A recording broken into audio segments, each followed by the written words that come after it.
Welcome to Coughton Court, a grand Tudor house in the heart of Warwickshire. With its striking tower and rich history, this remarkable estate tells a powerful story of faith, family and survival. This gatehouse tower is one of Coughton's most iconic features.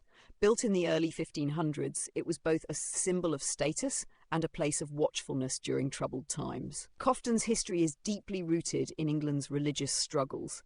The Throckmorton family, devout Catholics, faced persecution during the Reformation. Hidden inside the house is a priest hole, a secret space used to shelter Catholic priests during dangerous times. It's a haunting reminder of the risks they once faced just to practice their faith. Let's climb the spiral staircase to the top of the tower. It's narrow and steep, but once you reach the top, the view is spectacular. From here, you can see the rolling countryside stretching out in every direction. It's easy to imagine the generations who stood here before, watching over the land, waiting for news, sometimes in peace, sometimes in fear. Back inside, Coughton holds many treasures. The stained glass windows are among the most beautiful. They glow with rich colour and tell stories of saints, sacrifice and hope. Some parts of the house are under restoration. You may notice scaffolding in a few clips, part of the ongoing effort to preserve Coughton for the future. It's a living piece of history, always being cared for. Coughton Court isn't just a house, it's a story told through stone, glass and generations of faith.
Thanks for joining us. If you enjoyed this visit, don't forget to like, subscribe and come along with us to explore more of Britain's historic gems.